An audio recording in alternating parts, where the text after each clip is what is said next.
आइए मित्रों, आइए आइए आइए।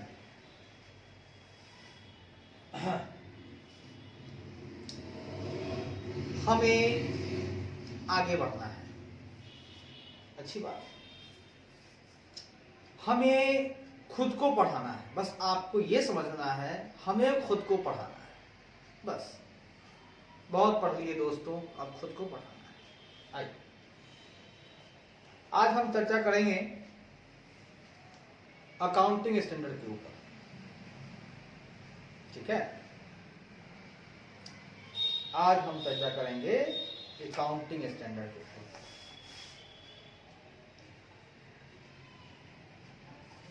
यह है हमारा मॉड्यूल 1 और आज हम सीखेंगे एप्लीकेशन ऑफ अकाउंटिंग स्टैंडर्ड, ठीक है।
एकदम देहाती भाषा में सीखें।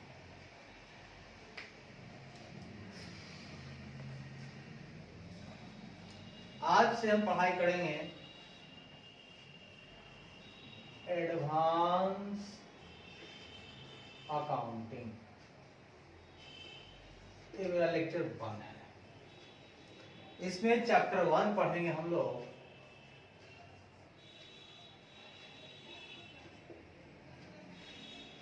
Application of accounting standard.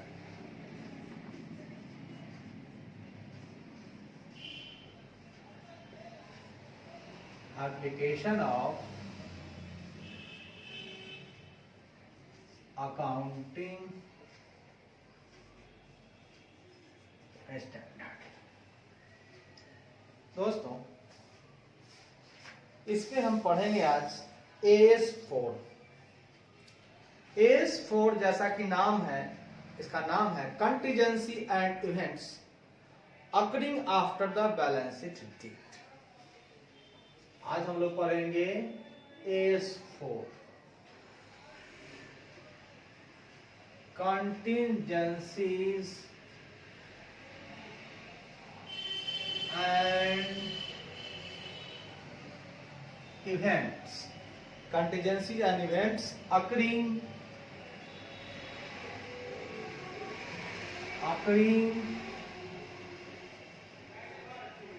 after the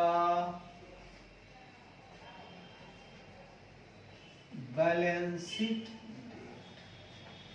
मतलब ऐसी कंटीजेंसी जिसका होना ना होने वाली बात है, कंटीजेंसी है, और ऐसा इवेंट्स मतलब घटना जो अकड़ हो रहा है after the balance sheet date, तो उस कंडीशन में वैसे ट्रांजैक्शंस का हम क्या ट्रीटमेंट करेंगे।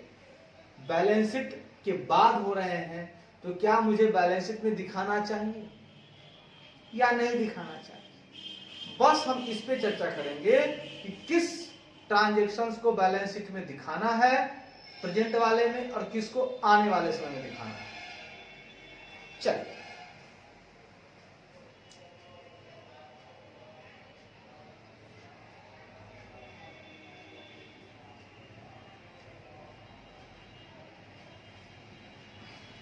आज हम लोग इंट्रोडक्शन पढ़ेंगे।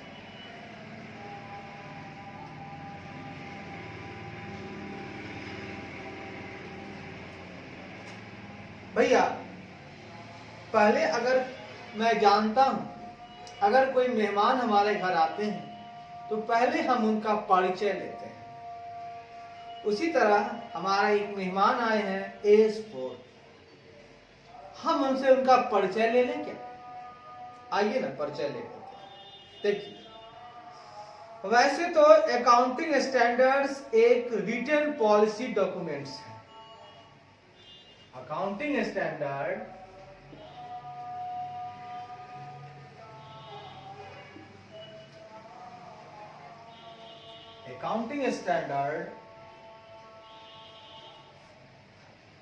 एक रिटेन पॉलिसी डॉक्यूमेंट, मतलब रिटेन है लेकिन वो एक डॉक्यूमेंट्स है कि हमको एक पॉलिसी बताता है, नीति बताता है, तरीका बताता है। अकाउंटिंग स्टैंडर्ड जिनको इश्यू किया गया है बाय एक्सपर्ट अकाउंटिंग बॉडी या गवर्नमेंट या अदर रेगुलेटरी बॉडी।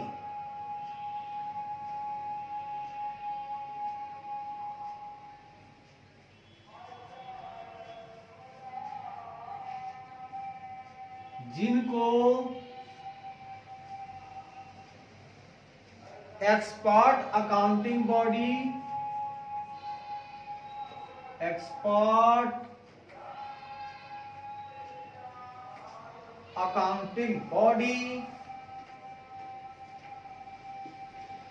द्वारा या एक्सपर्ट अकाउंटिंग बॉडी द्वारा या गवर्नमेंट द्वारा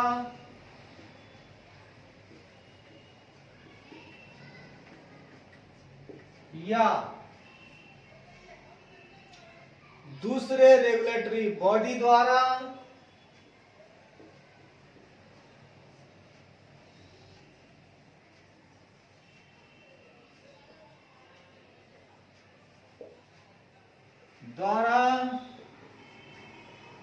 इश्यू किया गया है। सुनिएगा दोस्तों, ये जो है A4 के बाद से पहले हम थोड़ा अकाउंटिंग स्टैंडर्ड का परिचय दे रहे हैं। अकाउंटिंग स्टैंडर्ड कोई पूछे क्या है तो यह एक रिटन पॉलिसी डॉक्यूमेंट है, लिखित पॉलिसी है, क्या करना है नहीं करना है, जिसको या तो एक्सपर्ट अकाउंटिंग बॉडी द्वारा या तो गवर्नमेंट द्वारा या दूसरी रेगुलेटरी बॉडी द्वारा इश्यू किया गया है,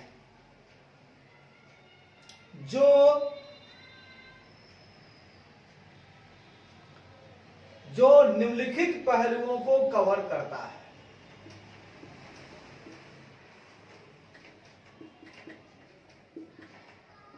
लिखित पहलुओं को कवर करता है। बिल्कुल देहाती भाषा में पढ़े। ये जो अकाउंटिंग स्टैंडर्ड है वो निम्नलिखित पहलुओं को कवर करता है। अकाउंटिंग स्टैंडर्ड क्या क्या करना चाहता है सुनिएगा।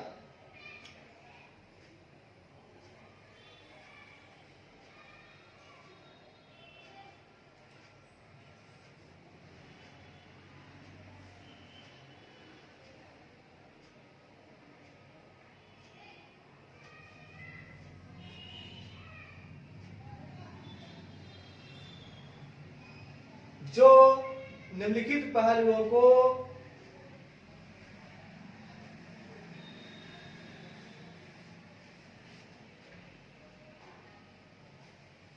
को कवर करता है, ठीक है, अच्छी बात है, को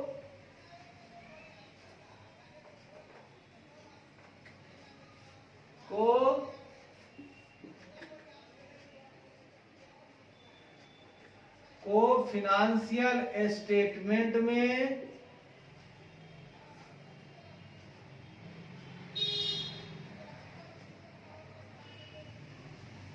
कवर करने को कहता है। मतलब वो कहता है कि निम्न पहलुओं को फाइनेंशियल स्टेटमेंट में कवर करना है, ठीक है। जब आप फाइनेंशियल स्टेटमेंट बनाते हैं तो कुछ चीजों को, कुछ बातों को आपको कवर करना होगा, ये हमारा अकाउंटिंग स्टैंडर्ड कहता है। आप फाइनेंशियल स्टेटमेंट यूं ही नहीं बना सकते हैं, उनके कुछ नियम हैं, कुछ कानून हैं, उनको पालन करना हो।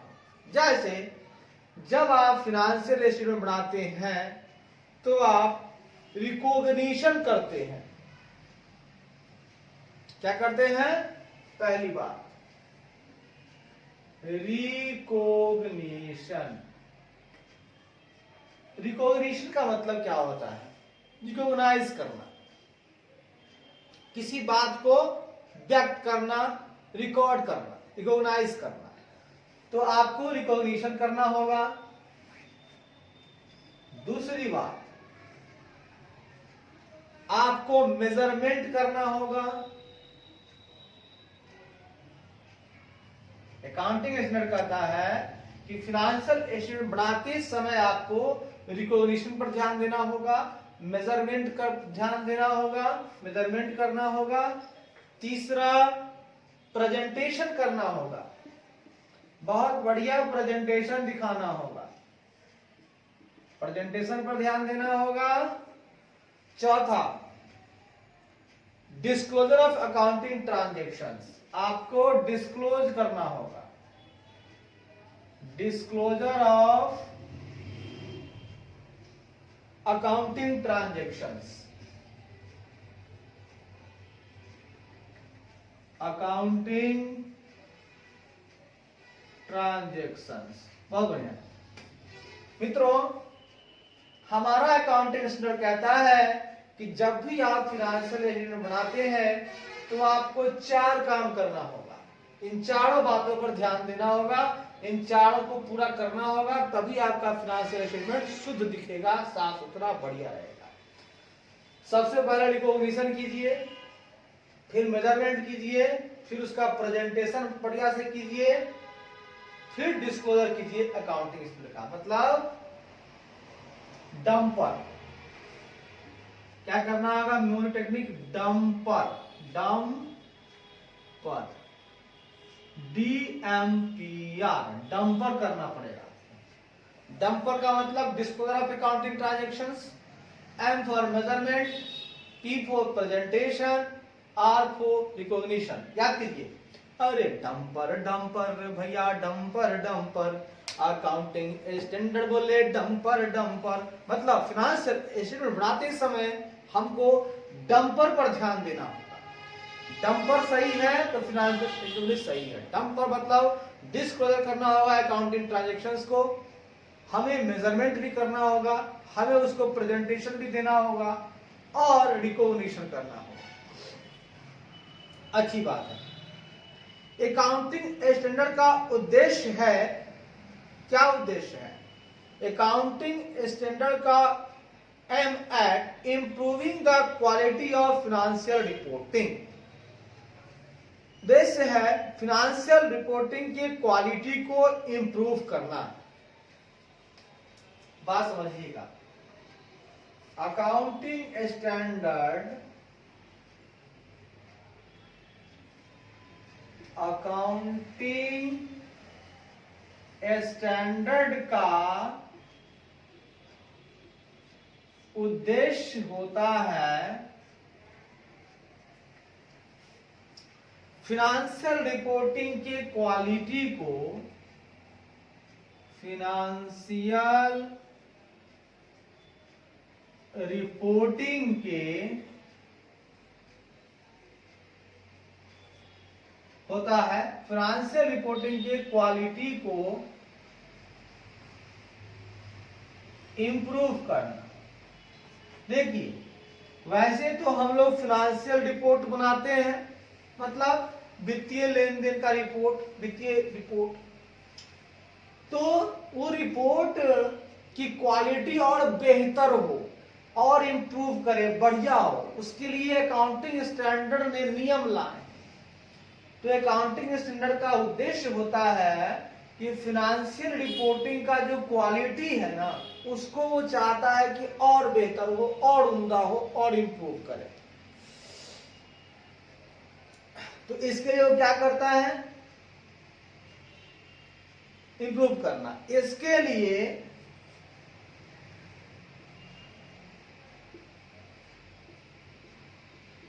एएस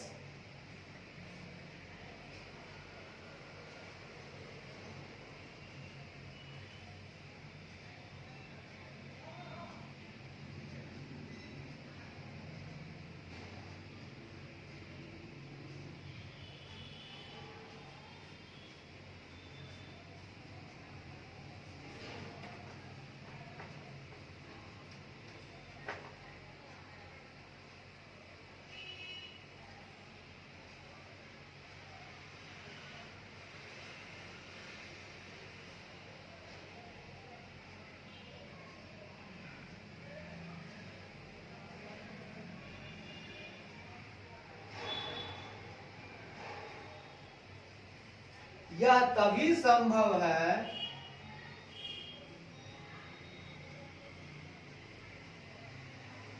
जब comparability, consistency and transparency, comparability, consistency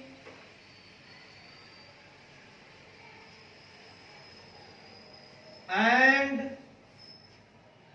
transparency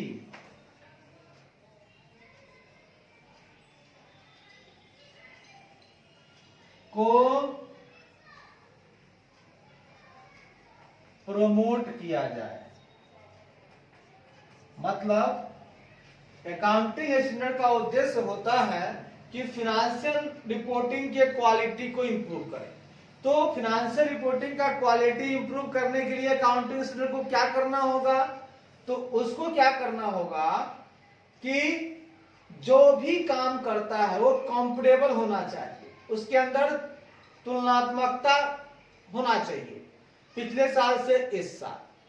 अगर वो कुछ भी पॉलिसी लगाता है तो वो कंसिस्टेंट रूप से लगाना होगा, तभी उसको जो है कि क्वालिटी मिल पाएगा।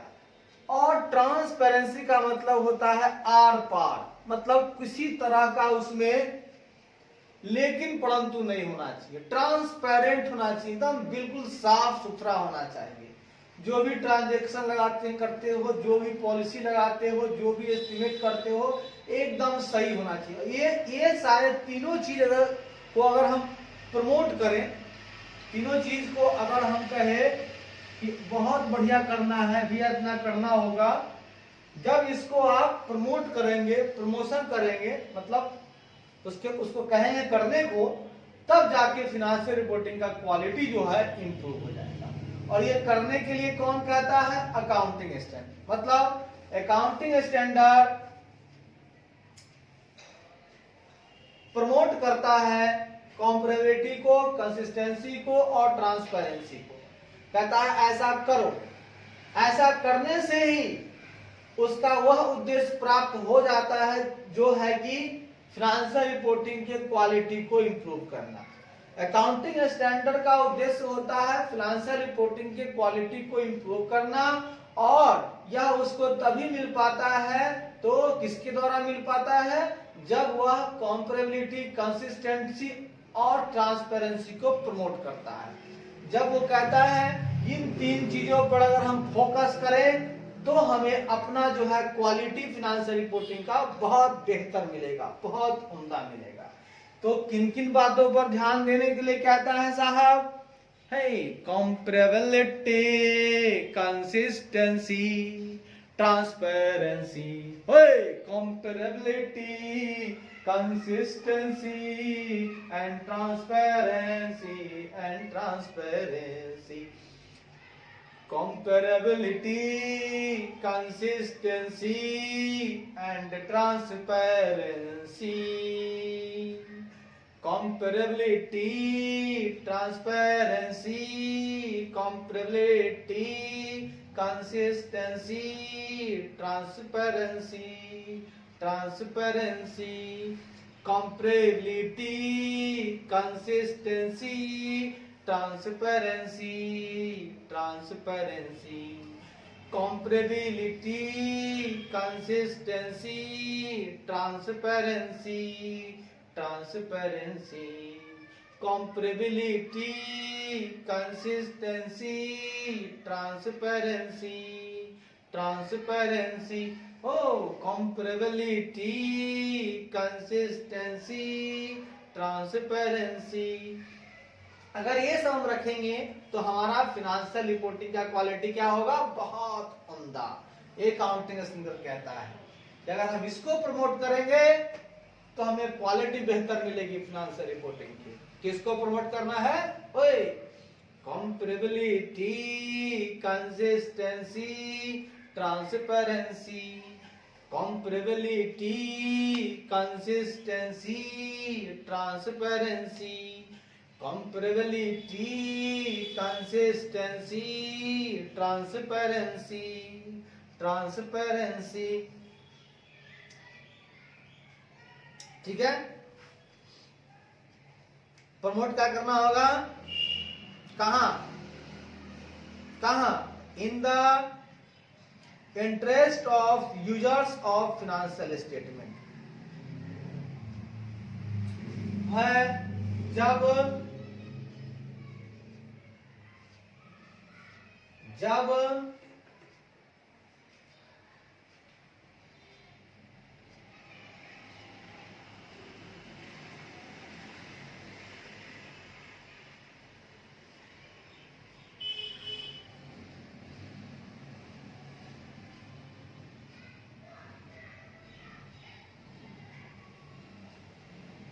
in the interest of users of financial statement,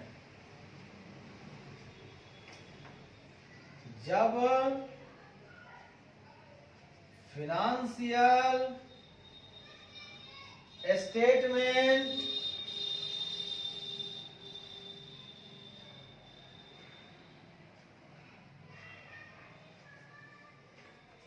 के यूजर के इंटरेस्ट में,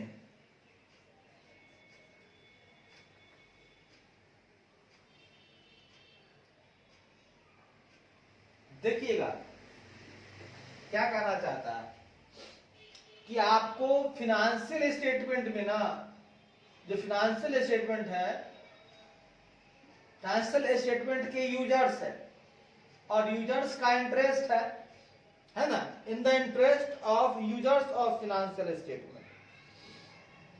जो फिनेंशियल स्टेटमेंट के यूजर्स हैं उनके इंटरेस्ट में, मतलब उनकी ख्वाहिश है, तो इंटरेस्ट को माइंड में बोलिए, तो यूजर के फिनेंशियल स्टेटमेंट में, यूजर के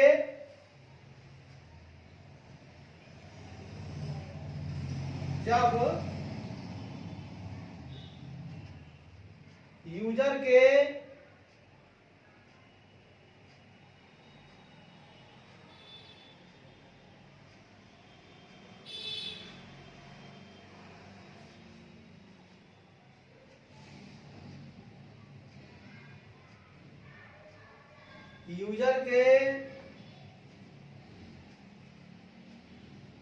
इंटरेस्ट के, यूजर का जो इंटरेस्ट है, यूजर के इंटरेस्ट के, यूजर के इंटरेस्ट के फिनेंशियल स्टेटमेंट में, यह तभी संभव है जब यूजर के इंटरेस्ट के फिनेंशियल स्टेटमेंट में कंपेरेबिलिटी, कंसिस्टेंसी, ट्रांसपेरेंसी को प्रमोट किया जाए। बात समझिएगा, आपका जो फिनेंशियल रिपोर्टिंग होता है उसमें हमारा मुख्य रूप से आता है फिनेंशियल स्टेटमेंट। तो जो हम फिनेंशियल स्टेटमेंट देखते हैं वहां अगर कंपेरेबिलिटी हो, कंसिस्टेंसी हो, उसमें ट्रांसपेरेंसी हो, तो हमारा जो फिनेंशियल रिपोर्ट तैयार होकर आएगा उसकी क्वालिटी बहुत ही उम्दा होगी, बहुत ही बेहतर होगी। मैं इस बात को आपको कहना चाहता हूं, बिल्कुल देहाती भाषा। तो हमने अब तक क्या सीखा? हमने सीखा अकाउंटिंग स्टैंडर्ड एक रिटेन पॉलिसी डॉक्यूमेंट है जिनको एक्सपर्ट अकाउंटिंग बॉडी द्वारा या गवर्नमेंट द्वारा या दूसरे रेगुलेटरी बॉडी द्वारा इश्यू किया जाता है, जो निम्नलिखित पहलुओं को फिनेंशियल स्टेटमेंट में कवर करने को कहता है कि इन सारी बातों को फिनेंशियल स्टेटमेंट में आप कवर करो। डंप पर डिस्क्लोजर ऑफ अकाउंटिंग ट्रांजैक्शंस करो, मेजरमेंट करो, प्रेजेंटेशन करो और रिकॉग्निशन करो। इतने सारी कामें करनी है आपको फिनेंशियल स्टेटमेंट बनाते समय, तब जाके आपका फिनेंशियल स्टेटमेंट बिल्कुल सही होगा। अकाउंटिंग स्टैंडर्ड क्या है, कोई पूछे तो? Return policy document, return policy document, return policy document, return policy document. उसके बाद अकाउंटिंग स्टैंडर्ड का उद्देश्य होता है, वो कहता है कि फिनेंशियल रिपोर्टिंग की क्वालिटी इंप्रूव करना है, कह दिया। लेकिन वो इंप्रूव होगा कैसा? यह तभी संभव है जब यूजर के इंटरेस्ट वाली जो फिनेंशियल स्टेटमेंट है उसमें, यूजर के इंटरेस्ट वाली फिनेंशियल स्टेटमेंट में, यूजर के इंटरेस्ट वाली फिनेंशियल स्टेटमेंट में जब कंपेरेबिलिटी, कंसिस्टेंसी, ट्रांसपेरेंसी, अगर उसमें उसको प्रमोट किया जाए फिनेंशियल स्टेटमेंट, तब जाके हमको मिलता है फिनेंशियल रिपोर्टिंग की क्वालिटी इंप्रूव हो जाती है, मतलब बढ़िया। आगे चलिए, financial reporting not only promotes healthy financial market, it also helps to reduce the cost of capital because investors can have faith in financial reports and consequently perceive lesser risk। बात समझिएगा, एकदम देहाती भाषा में तो के चलेंगे, कोई दिक्कत नहीं आएगी, घबराने की जरूरत नहीं है, एकदम देहाती भाषा। आइए,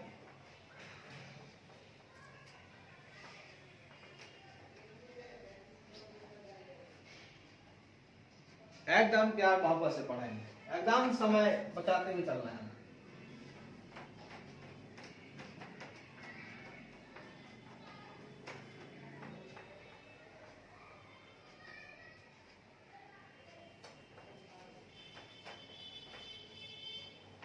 अब सुनिएगा अगली लाइन क्या कहता है।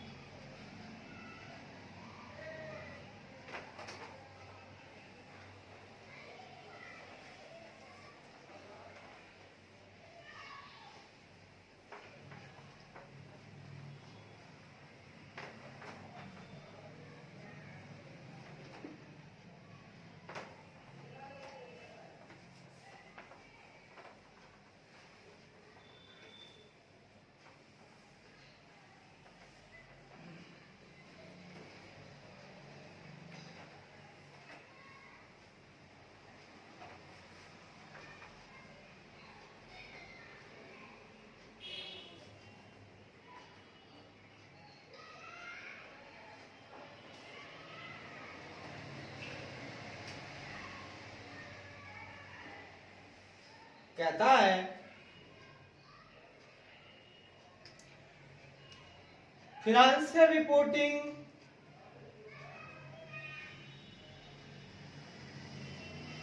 ना ही सिर्फ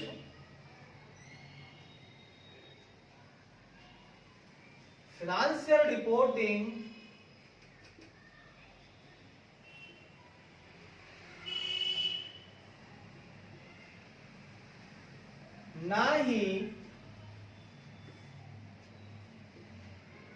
ना ही सिर्फ हेल्दी फाइनेंशियल मार्केट को प्रमोट करता है, ना ही सिर्फ हेल्दी फाइनेंशियल मार्केट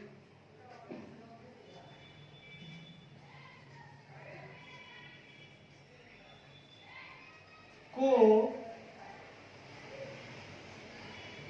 प्रमोट करता है,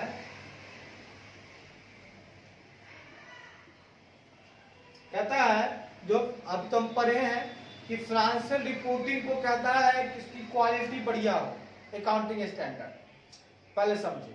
और उसके लिए फाइनेंशियल स्टेटमेंट में हमको क्या करना होगा, कंपेरेबिलिटी, कंसिस्टेंसी, ट्रांसपेरेंसी, ये तीन को हमको रखना होगा फाइनेंशियल स्टेटमेंट में, तब जाके फाइनेंशियल रिपोर्टिंग की क्वालिटी बढ़िया होगा। अब हम कह रहे हैं कि फाइनेंशियल रिपोर्टिंग ना ही सिर्फ हेल्दी फाइनेंशियल मार्केट को प्रमोट करता है, वो मार्केट को सिर्फ नहीं करता है, बल्कि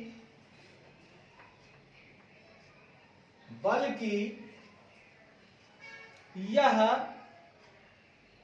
मदद करता है, बल्कि यह कॉस्ट ऑफ कैपिटल को घटाने में ही मदद करता है, बल्कि यह कॉस्ट ऑफ कैपिटल को भी घटाने में मदद करता है।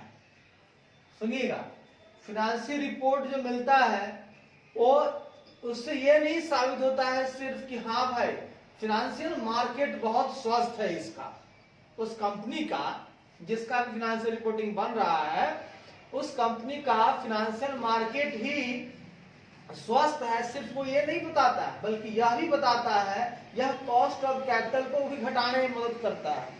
क्यों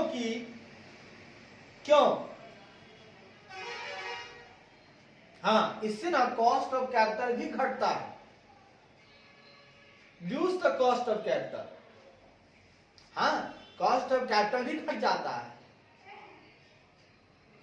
कॉस्ट ऑफ कैपिटल, अब कॉस्ट ऑफ कैपिटल हम लोग कैसे निकालते हैं भैया, कॉस्ट ऑफ कैपिटल जो होता है हम लोगों का जो व्यापार है ना, उस व्यापार में हम लोगों के पास कैपिटल होता है, रिजर्व एंड सरप्लस होता है, इत्यादि चीजें होती हैं।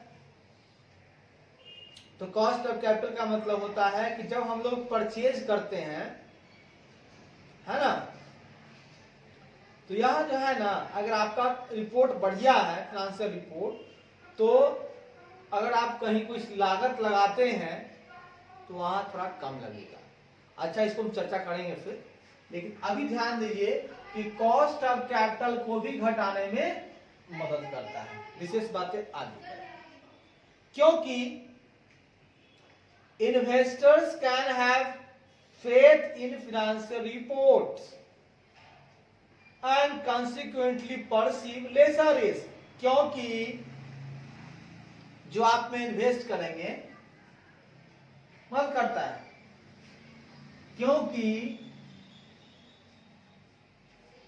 क्योंकि इन्वेस्टर्स जो आपके कंपनी में इन्वेस्ट करेंगे, क्योंकि investors can have faith in financial reports, क्योंकि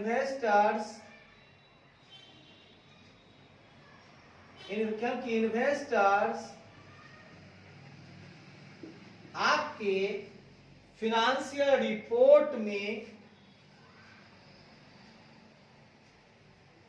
क्योंकि इन्वेस्टर्स आपके फाइनेंशियल रिपोर्ट में विश्वास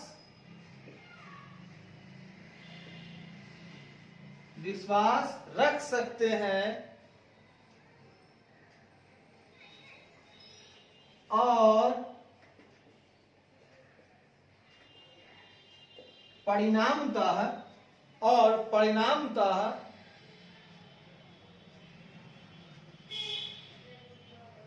परिणामतः परसीव लेसर रिस्क, परिणामतः वह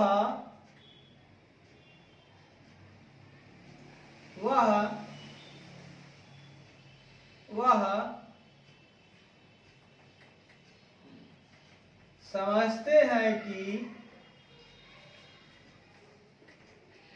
यह लेसर रिस्क है, मतलब रिस्क कम है। बात समझिएगा, अगर आपकी फिनेंशियल रिपोर्टिंग उम्दा है, वो उसका इम्प्रूव है, क्योंकि फिनेंशियल स्टेटमेंट में कंसिस्टेंसी, कंपेरेबिलिटी, ट्रांसपेरेंसी अगर ऐसा है तो आपका फिनेंशियल रिपोर्टिंग बेहतर है।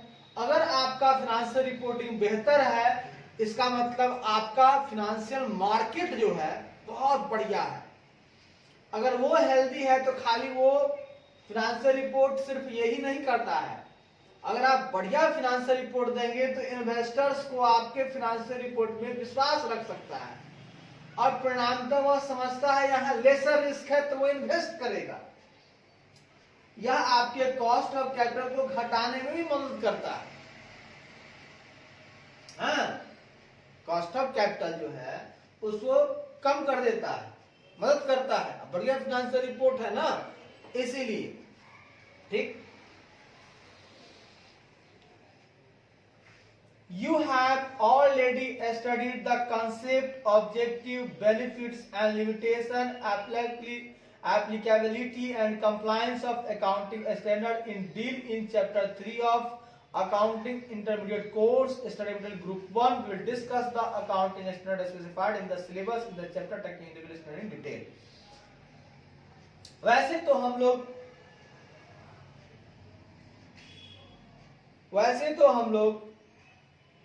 ग्रुप 1 के वैसे तो हम लोग ग्रुप 1 इंटरमीडिएट ग्रुप 1 के अकाउंटिंग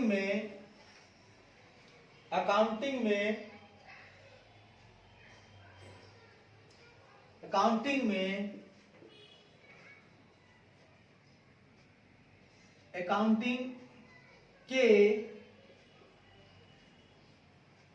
चैप्टर 3 में अकाउंटिंग स्टैंडर्ड के कंसेप्ट, ऑब्जेक्टिव,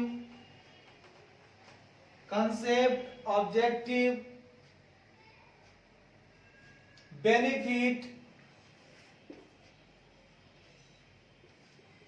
और लिमिटेशन,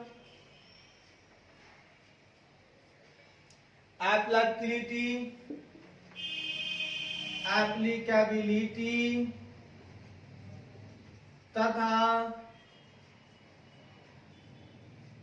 कंप्लायंस को पढ़ चुके हैं।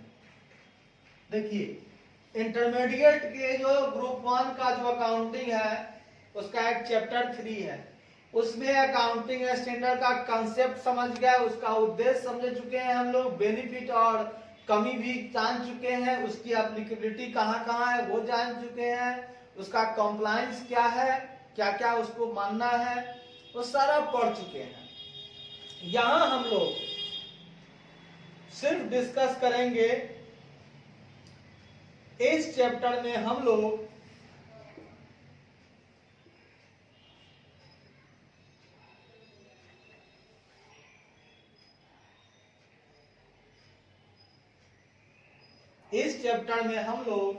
यहां जो पढ़ रहे हैं, इस चैप्टर में हम लोग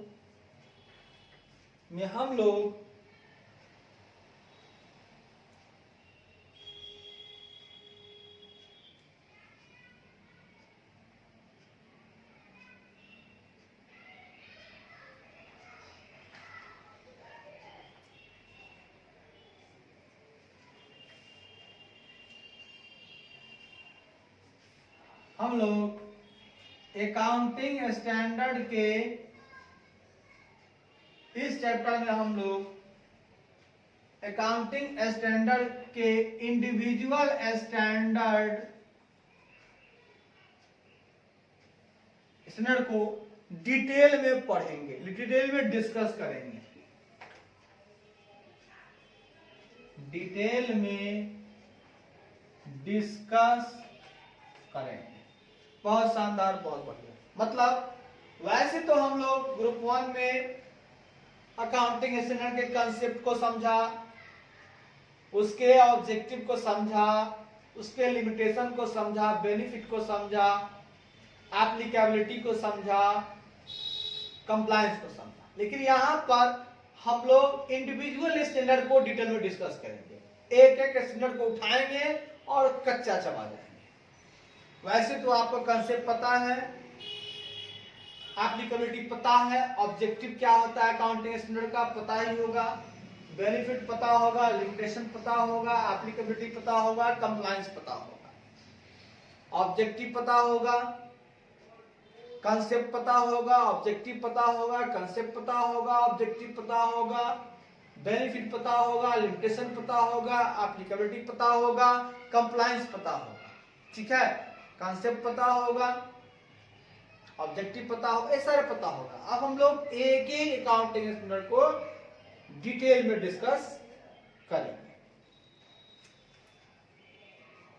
थोड़ा सा ब्रेक लेते हैं, फिर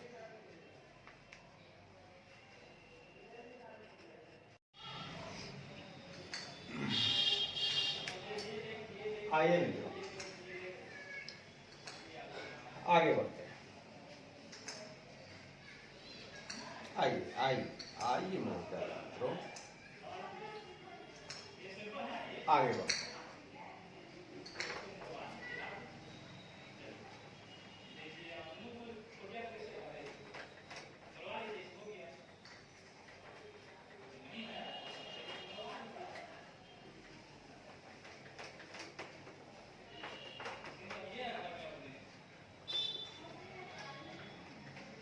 आइए आइए मेरे प्यारे मित्रों, आगे बढ़ते हैं।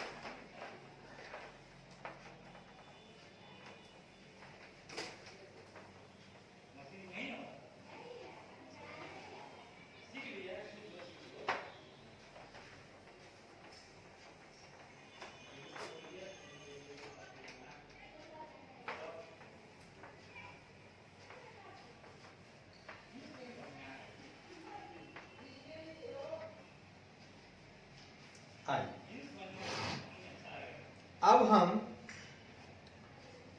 ओवरव्यू देंगे, अकाउंटिंग स्टैंडर्ड का ओवरव्यू लेंगे। ले लीजिए ओवरव्यू, जानकारियां। ओवरव्यू ऑफ द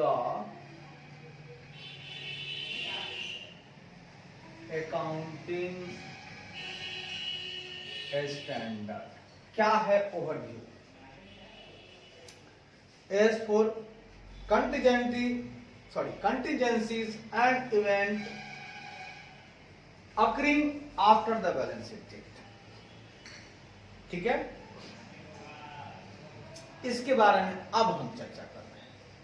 इसके पहले हम लोग अकाउंटिंग स्टैंडर्ड क्या है उस पर चर्चा किए हैं।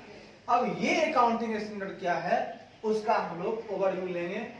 ओवरव्यू में सबसे पहले हम लोग जानेंगे इंट्रोडक्शन। इसका भी जरा परिचय ले लें। तो देखिए साहब,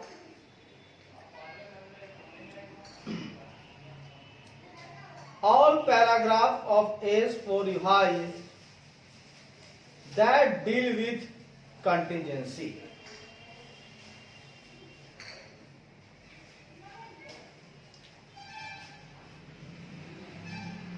S4 revise के सभी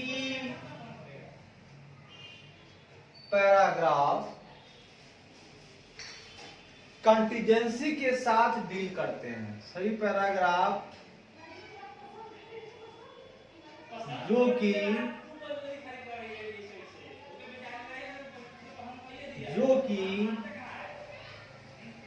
कंटीजेंसी के साथ डील करते हैं।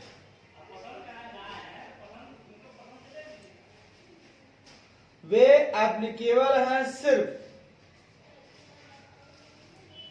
are applicable only to the extent not covered by the accounting standard prescribed by the central government.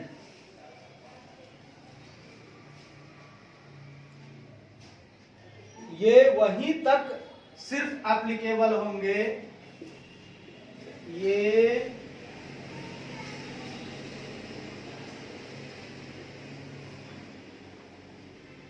उस हद तक ही एप्लीकेबल होंगे जहां तक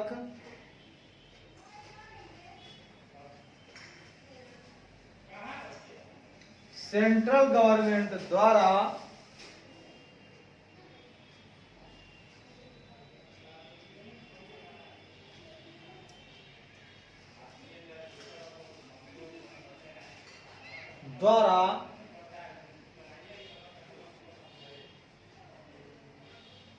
प्रिस्क्राइब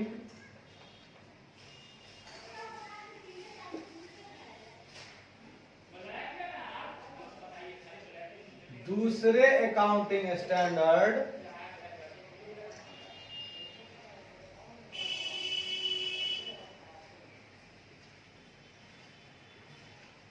कवर्ड नहीं करते हैं। मतलब S4 रिवाइज जो है कि सभी पैराग्राफ जो कि कंटीजेंसी के साथ डील करते हैं, ये उस हद तक ही एप्लीकेबल होंगे, ये वहीं तक एप्लीकेबल होंगे जहां तक सेंट्रल गवर्नमेंट द्वारा प्रिस्क्राइब दूसरे अकाउंटिंग स्टैंडर्ड कवर नहीं करते हैं। जो वे कवर नहीं करते हैं वहां पर ये कवर करेगा। अगर सेंट्रल गवर्नमेंट द्वारा प्रिस्क्राइब दूसरा अकाउंटिंग स्टैंडर्ड कवर कर ले रहा होगा तो ये अकाउंटिंग स्टैंडर्ड कवर नहीं करेगा। उसके बाद जो बाकी बचे एरिया हैं उस पे S4 कवर करेगा। यानी S4 रिवाइज के सभी पैराग्राफ जो कि कंटीजेंसी के साथ डील करते हैं, ये उस हद तक ही एप्लीकेबल होंगे जहां तक सेंट्रल गवर्नमेंट द्वारा प्रिस्क्राइब दूसरे अकाउंटिंग स्टैंडर्ड कवर नहीं करते हैं।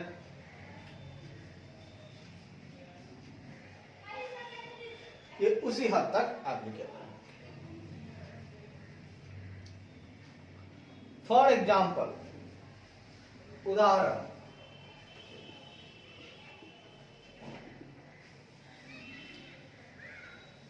the impairment of financial asset such as impairment of receivable. For example,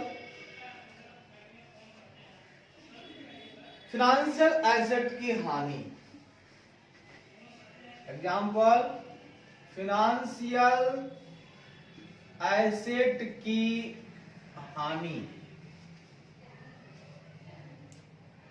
जैसे इम्पेयरमेंट ऑफ रिसीवेबल,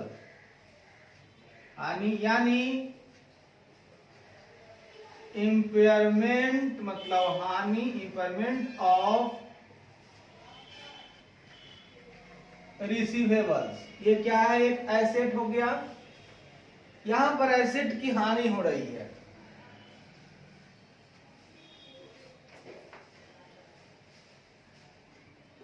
जिसे आमतौर पर जाना जाता है as a provision for bad and doubtful debts. Provision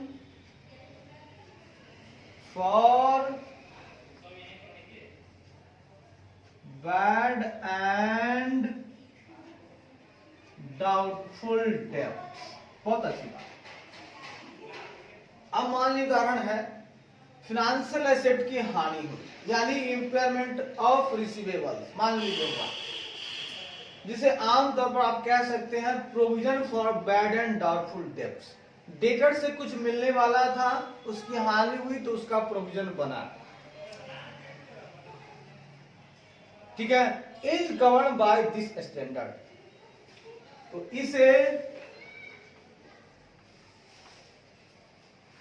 इसी स्टैंडर्ड द्वारा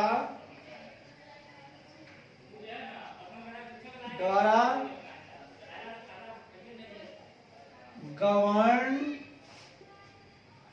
किया जाता है। मतलब इसी स्टैंडर्ड के द्वारा इसका जो है कैलकुलेशन कंप्यूटेशन होता है, तो इसे इसी स्टैंडर्ड द्वारा गवर्न किया जाता है। इस प्रकार the present S4 revise deal करता है, ठीक है, इस प्रकार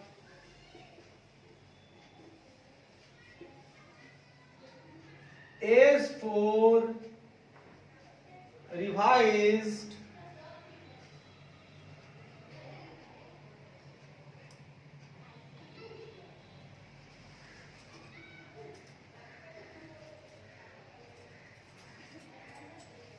फाइनेंशियल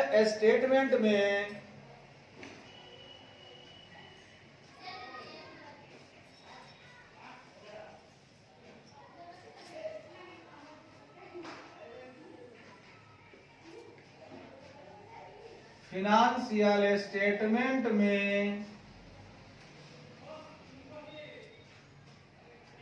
होने वाली ट्रीटमेंट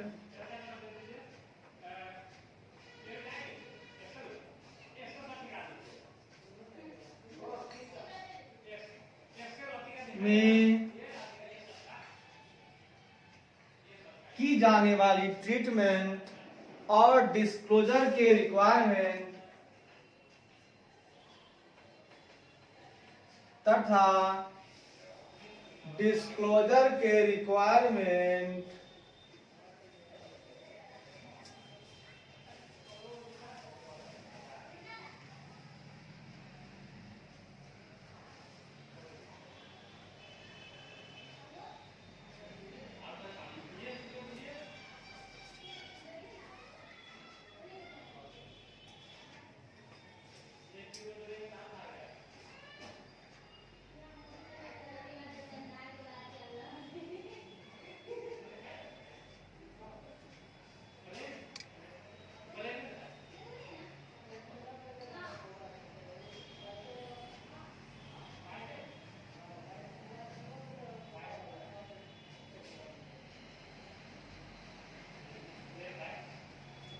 फाइनेंशियल स्टेटमेंट के इवेंट जो कि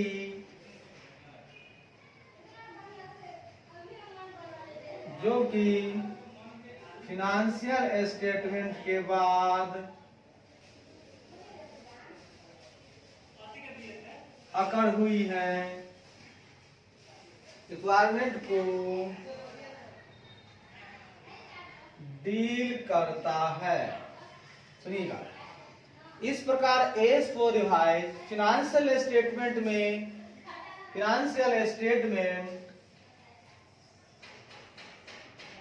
के इवेंट जो कि फाइनेंशियल स्टेटमेंट के बाद अकर हुई हैं में की जाने वाली ट्रीटमेंट तथा डिस्क्लोजर रिक्वायरमेंट को डील करता है। S4 किसको डील करता है? ऐसी घटना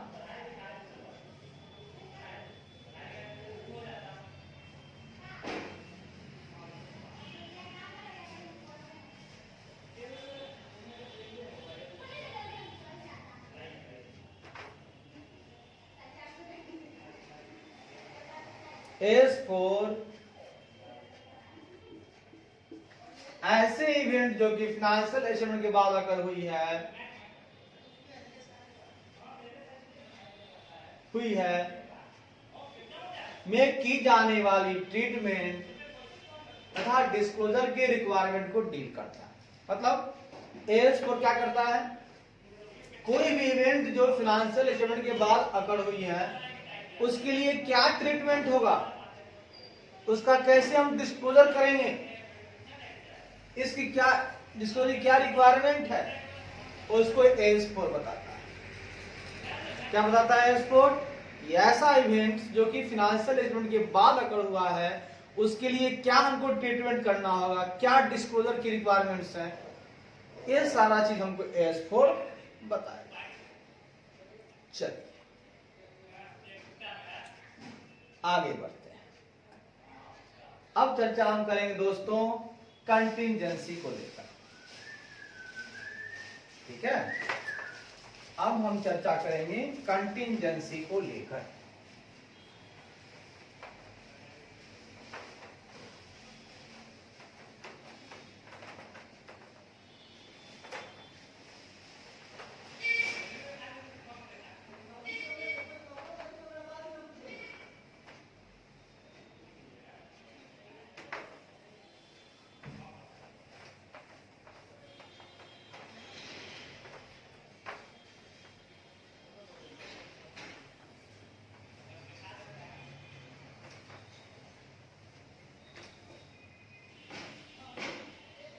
आइए, कंटिंजेंसी क्या होता है? जब बार बार बात आ रही है तो कंटिंजेंसी को समझ लेते हैं। कंटिंजेंसीज जैसा कि नाम से ही समझ में आ रहा है, होने या ना होने का थोड़ा संभावना है। कंटिंजेंसी है, कंटिंजेंट है। कंटिंजेंसी एक कंडीशन, एक ऐसी कंडीशन या सिचुएशन है, कंटिंजेंसी एक ऐसी सिचुएशन या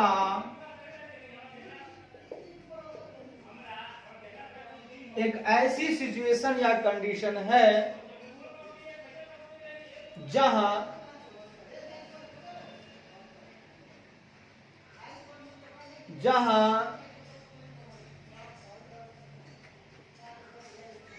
अल्टीमेट आउटकम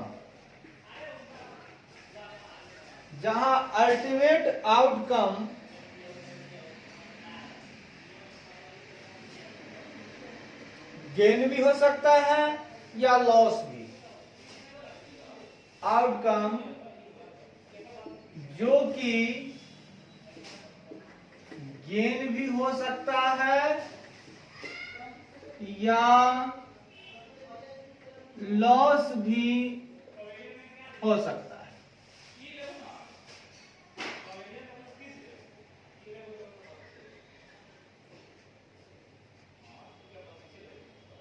जिसको हम लोग जान पाएंगे, जिसे हम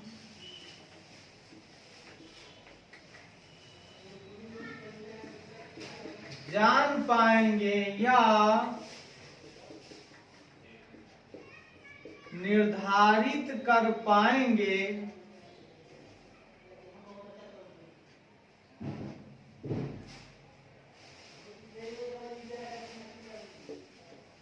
सिर्फ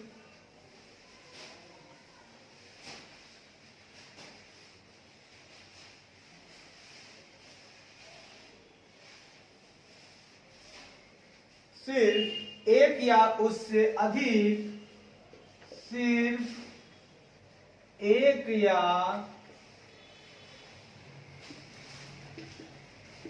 या उससे अधिक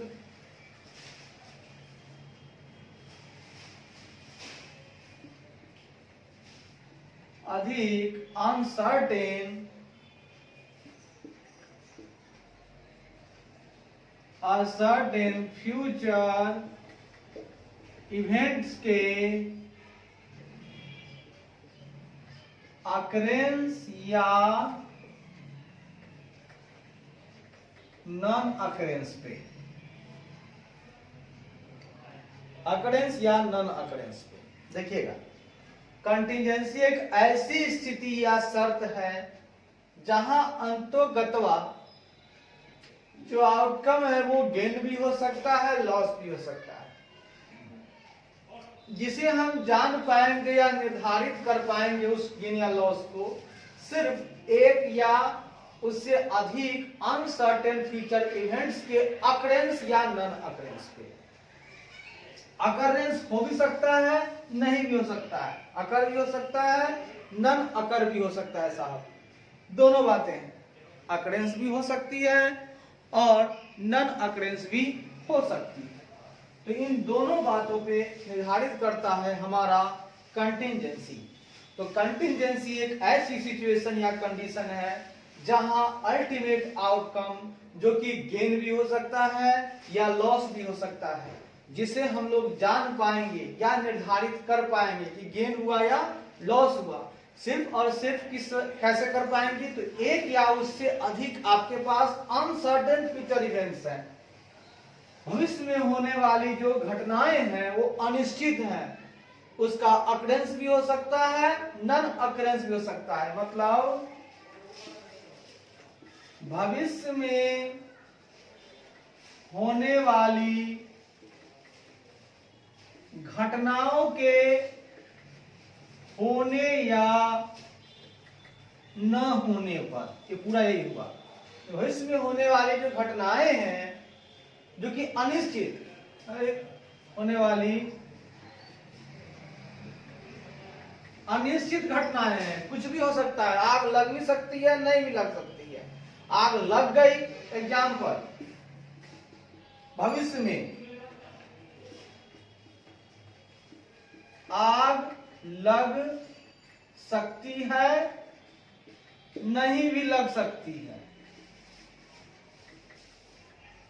अगर लग सकती है मतलब अगर अकरेंस हो गया, आग अगर लग गई तो लॉस हो गया, नहीं लगी, अगर नॉन अकरेंस है तो भाई गेन है, कोई लॉस नहीं है।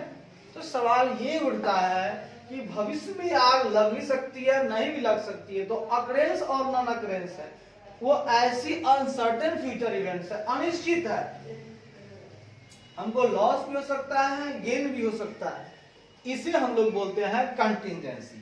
प्यार से समझेंगे दोस्तों, कंटिंजेंसी एक ऐसी सिचुएशन या कंडीशन है जहां अल्टीमेट आउटकम जो कि गेन भी हो सकता है या लॉस भी हो सकता है, जिसे हम जान पाएंगे या निर्धारित कर पाएंगे एक या एक से अधिक अनसर्टेन फ्यूचर इवेंट्स के अकरेंस या नॉन अकरेंस पर।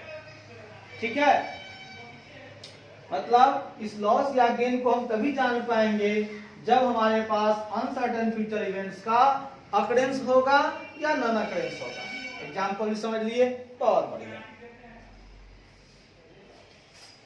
अब आगे बढ़ते हैं दोस्तों।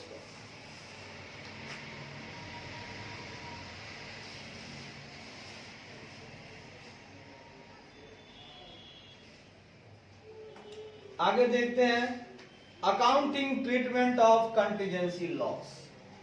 बहुत बढ़िया, बहुत शानदार।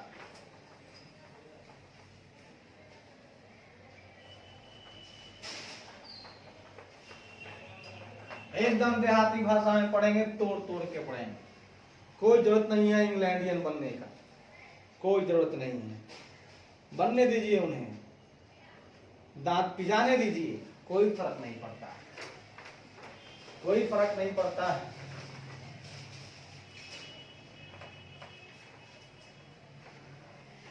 आइए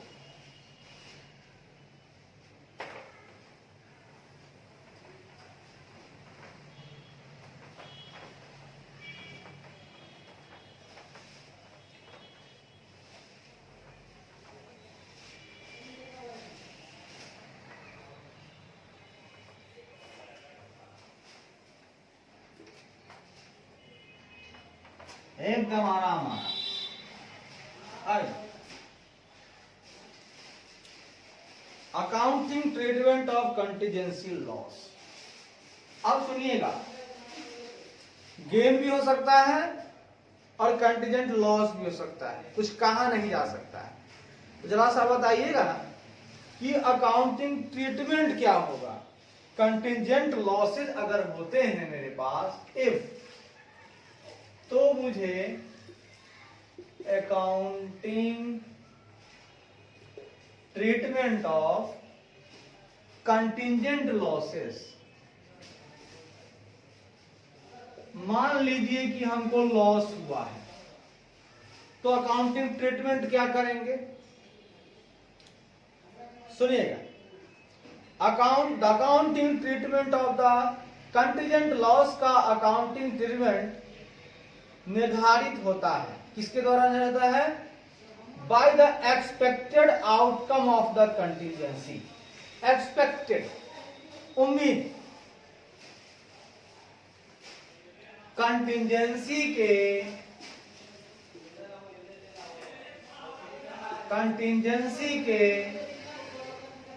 एक्सपेक्टेड मतलब उम्मीद किया गया, कंटीजेंसी के एक्सपेक्टेड आउटकम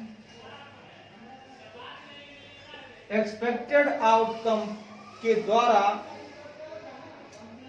कंटीजेंसी के एक्सपेक्टेड आउटकम के द्वारा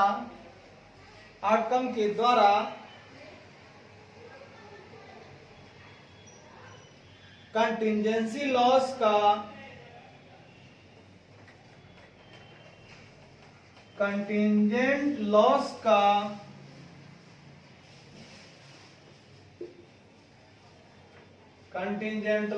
का अकाउंटिंग ट्रीटमेंट निर्धारित होता है। बहुत बढ़िया। अब सवाल ये उठ रहा है मित्रों कि कंटीजेंटी लॉस है, उसका अकाउंटिंग ट्रीटमेंट जो है वो निर्धारित इस बात पर करता है कि एक्सपेक्टेड आउटकम कितना है, उस कंटीजेंसी का एक्सपेक्टेड आउटकम कितना होने वाला है। एक्सपेक्टेड जो आउटकम है, जो हमारा निकल कर बाहर आएगा, उम्मीद किया हुआ है भैया इतना लॉस हो सकता है। एक्सपेक्टेड आउटकम मतलब कितना लॉस, हमको अगर पता है कि कितना लॉस होने वाला है, तो उस हिसाब से हम लोग कंटीजेंट लॉस का अकाउंटिंग ट्रीटमेंट निर्धारित करेंगे। इफ अगर यह संभव हो कि अगर यह संभव है कि कंटीजेंसी का परिणाम लॉस होगा, हाँ, अगर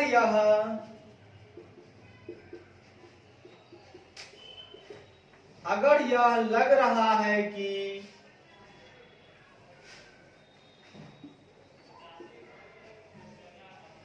कंटीजेंसी का परिणाम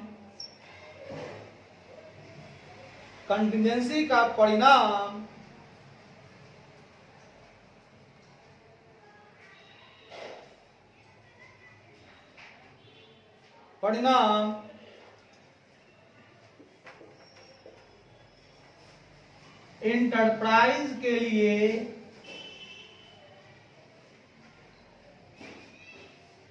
लग रहा है कि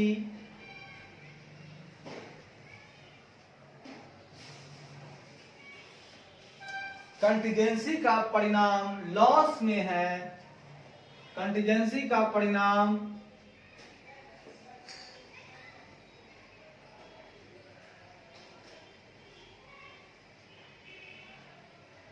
इंटरप्राइज के लिए लॉस है। अब मान लीजिए अगर लग रहा है कि जो कंटीजेंसी का रिजल्ट आया है वो इंटरप्राइज के लिए लॉस है, कंटीजेंसी का परिणाम इंटरप्राइज के लिए लॉस है या लॉस है, इंटरप्राइज के लिए लॉस है, तब प्रूडेंट बेसिस पर, विवेक के अनुसार तब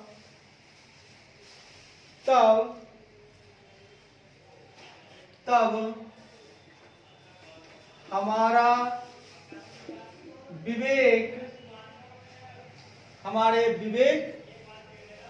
तो यह हमारा विवेक है, तो हम विवेकानुसार, तो हमारा विवेक मतलब प्रूडेंट, विवेक कहता है कि हमारा विवेक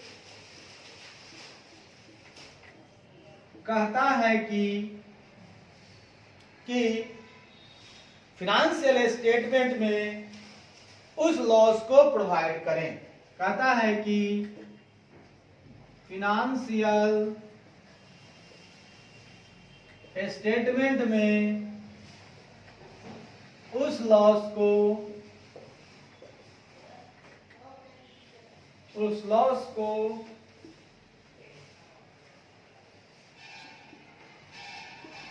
प्रोवाइड करें, मतलब दिखाएं, to provide for that loss in the financial statement. वाह, उस लॉस को फाइनेंशियल स्टेटमेंट में दिखाइए। अगर परिणाम लॉस है तो वाह मेरे साहब, वाह मेरे साहब, लॉस है तो दिखा दो मेरे साहब। बहुत बढ़िया, बहुत शानदार, उस लॉस को दिखा दीजिए मेरे मित्र। बहुत सुंदर, बहुत बढ़िया। उदाहरण, हम एक उदाहरण आपको देना चाहते हैं। एक हम आपको देंगे दोस्तों उदाहरण, सुनिएगा गौर से और प्यार से। एबीसी एक कंपनी है जिसने डेटर की रिकवरी जो कि 25 लाख है, उसके लिए एक केस फाइल किया। एबीसी एक कंपनी है जिसने अपने डेटर की रिकवरी के विरुद्ध, जिसने अपने डेटर के रिकवरी जो कि 25 लाख रुपए हैं के विरुद्ध एक केस फाइल किया। बस क्या किया है? एक केस फाइल किया है। एबीसी एक कंपनी है जिसने अपने डेटर के रिकवर जो कि 25 लाख रुपए हैं के विरुद्ध एक केस फाइल किया है। लीगल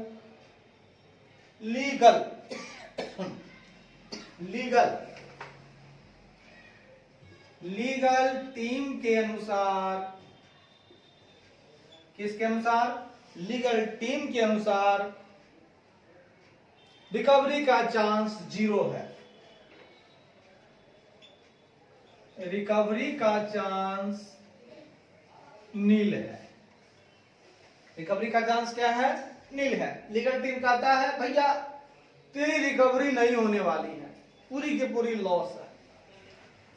देयरफॉर इसीलिए ABC should make provision for doubtful debt. इसलिए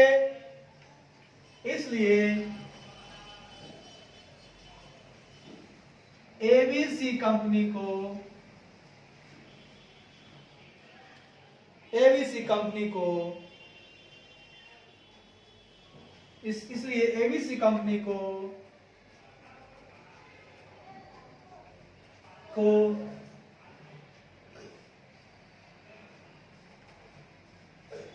इसके लिए प्रोविजन फॉर डाउटफुल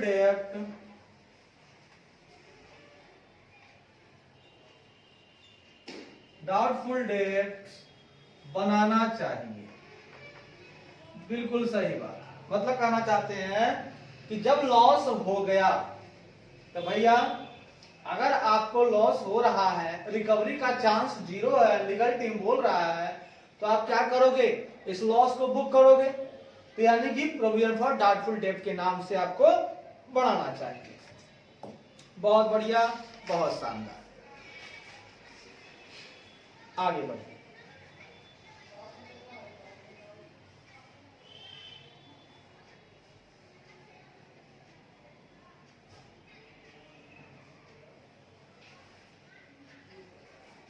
कहता है फाइनेंशियल स्टेटमेंट में प्रोवाइड की गई कंटिजेंट लॉस के अमाउंट का एस्टिमेशन। एक मिनट सर, अब आगे बढ़ते हैं।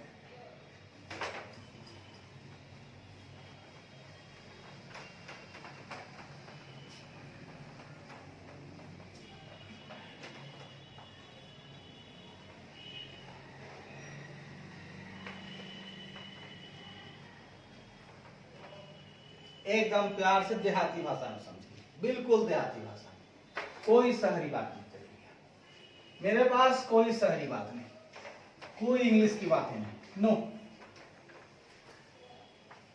बिहार बोर्ड से हूं, हिंदुस्तानी हूं, कोई फर्क नहीं पड़ता। बहुत हो गया इंग्लिशबाजी, बहुत हुआ, नहीं चाहिए इंग्लिशबाजी। आइए हिंदी में समझते हैं, तोड़ तोड़ करके, मरोड़ मोड़ करके। सुनिएगा, फाइनेंशियल स्टेटमेंट में प्रोवाइड की जाने वाली, फाइनेंशियल स्टेटमेंट में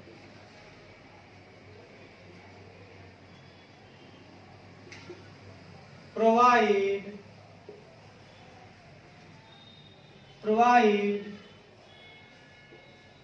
की जाने वाली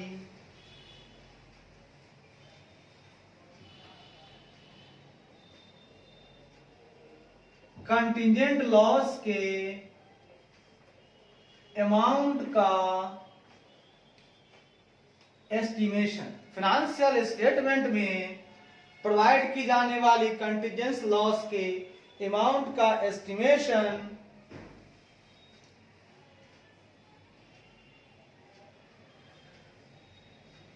जजमेंट का एस्टिमेशन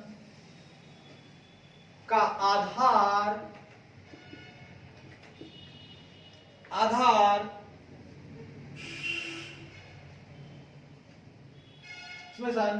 अपने जजमेंट पर भी मैनेजमेंट द्वारा,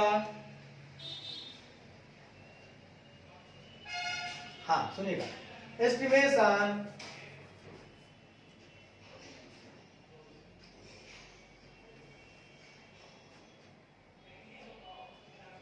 मैनेजमेंट द्वारा बनाई गई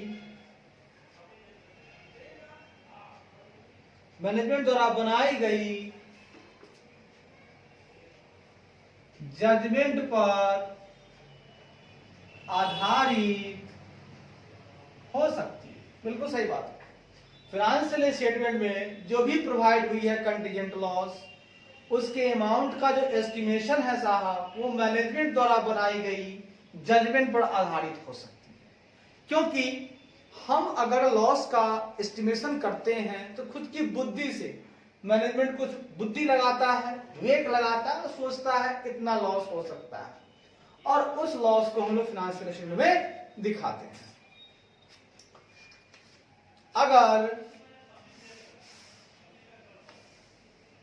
अगर आप सुनिएगा, बात निकल रही है, अगर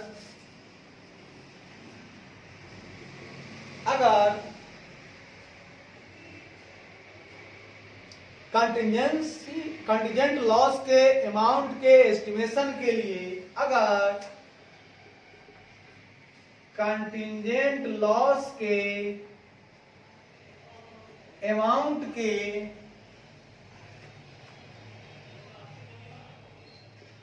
एस्टिमेशन के लिए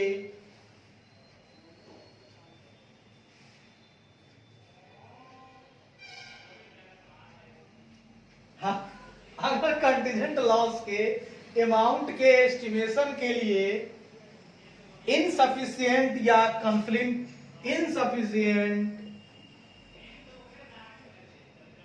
या विरोधी यानी कि कंफ्लिक्टिंग, इनसफिशिएंट मतलब कम एविडेंस हो क्या होगा साहब? हम तो ये कह दिए कि फाइनेंशियल स्टेटमेंट में प्रोवाइड की जाने वाले जो कंटीजेंट लॉस है उसका जो अमाउंट का एस्टिमेशन है वो मैनेजमेंट द्वारा बनाई गई जजमेंट पर आधारित हो सकती है। लेकिन अगर कंटीजेंट लॉस के अमाउंट के एस्टिमेशन के लिए इनसफिशिएंट या कॉन्फ्लिक्टिंग एविडेंस हो तब क्या होगा? तब कंटीजेंसी के नेचर के एग्जिस्टेंस, कंटीजेंसी के एग्जिस्टेंस और नेचर का डिस्क्लोजर देना चाहिए। तब कंटीजेंसी के एग्जिस्टेंस तथा नेचर का डिस्क्लोजर देना चाहिए। नेचर का डिस्क्लोजर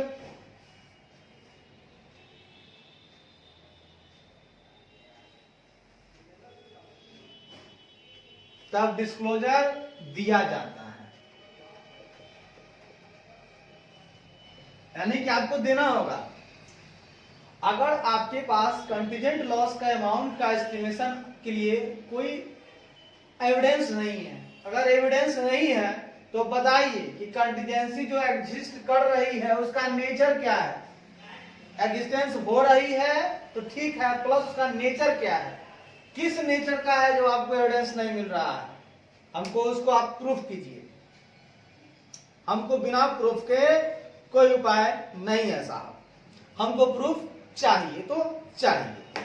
हाँ, तो हमको आप डिस्क्लोज करके बताइए कि आखिर वो कैसी कंटीजेंसी है, क्या है उसका एग्जिस्टेंस और क्या है उसका नेचर। हमको दो चीज बताइए, तब जाकर के हम इस बात को मानेंगे कि भैया इनका कंटीजेंट लॉस हुआ है और इनका एस्टिमेशन सही होगा।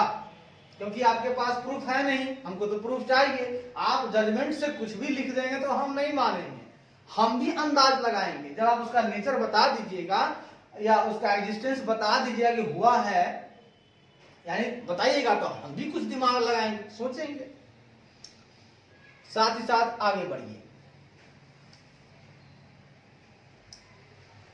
कहता है एग्जिस्टेंस और एन अमाउंट ऑफ गारंटी।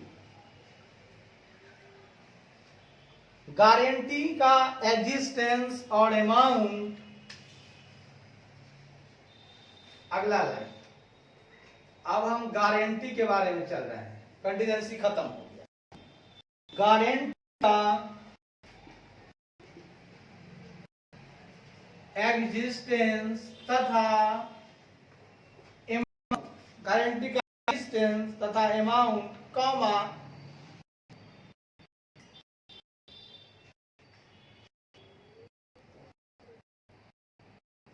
तथा amount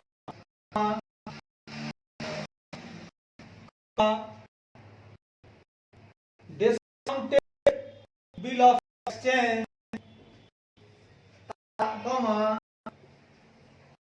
discounted bill of exchange तथा डिस्काउंटेड बिल ऑफ एक्सचेंज से उत्पन्न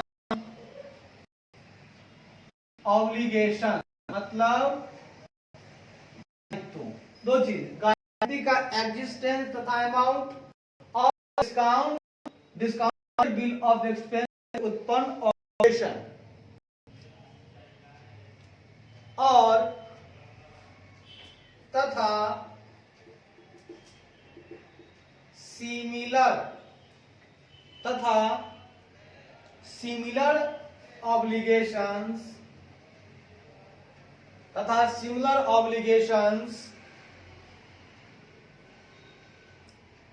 जो एंटरप्राइज के द्वारा लिया जाता है, अंडरटेक किया जाता है, जो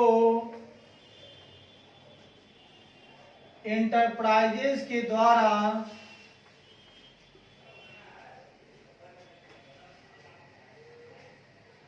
अंडरटेक किया जाता है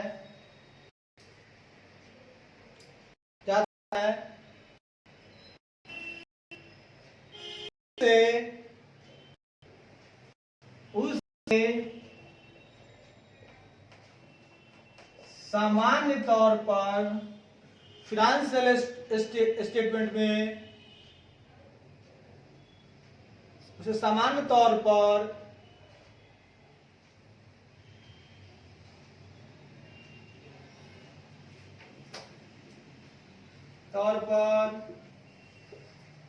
फाइनेंशियल स्टेटमेंट में बाय वे ऑफ नोट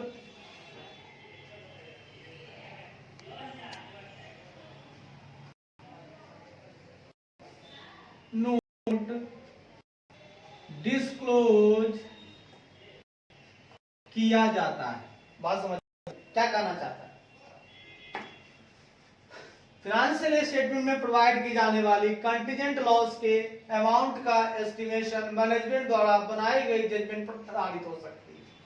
अगर कंटीजेंट लॉस अमाउंट के एस्टिमेशन के लिए इनसिडेंट या कॉन्फ्लिक्ट एविडेंस हो तब कंटीजेंसी के को डिस्क्लोज करना होगा, क्योंकि आपके पास एविडेंस नहीं, हम कैसे आपका अमाउंट, तो आप बताइएगा उसका एग्जिस्टेंस हो रहा है और नेचर, तो हम अनुमान लगा लेंगे। दूसरी बात, गारंटी का भी एग्जिस्टेंस और अमाउंट या डिस्काउंटेड बिल ऑफ एक्सचेंज से उत्पन्न ऑब्लिगेशन या और भी सिमिलर ऑब्लिगेशन जो इन्वेंट्री इंटरप्राइज के द्वारा अंडरटेक किया जाता है। बहुत सारा ऑब्लिगेशन इंटरप्राइज के द्वारा होते हैं, उनको देना पड़ता है, गारंटी भी देते हैं इंटरप्राइज, तो उसे समान तौर पर फाइनेंशियल स्टेटमेंट में by way of note disclose किया जाता है। वे ऑफ नोट के द्वारा डिस्क्लोज किया जाता है। ठीक है, वे ऑफ नोट में हम लोग दिखा देते हैं। इवन दो फिर भी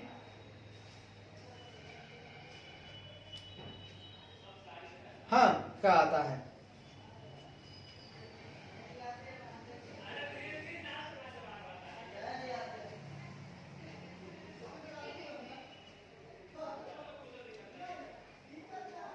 भले ही, अब देखिएगा हम उसको डिस्क्लोज करते हैं, भले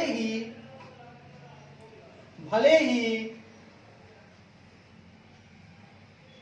लॉस की पॉसिबिलिटी, भले ही इंटरप्राइज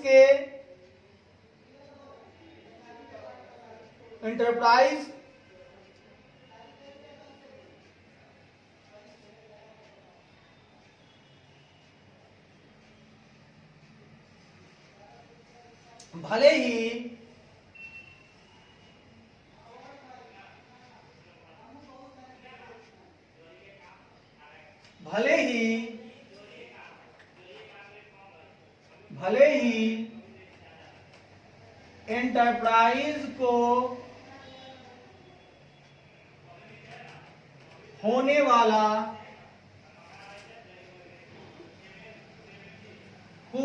वाली लॉस की पॉसिबिलिटी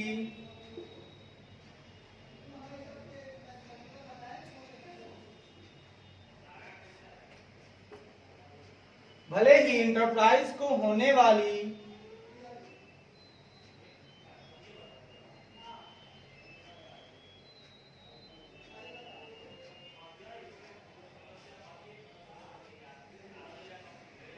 भले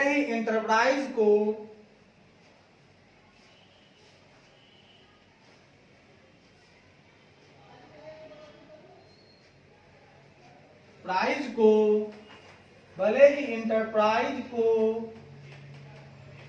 जो लॉस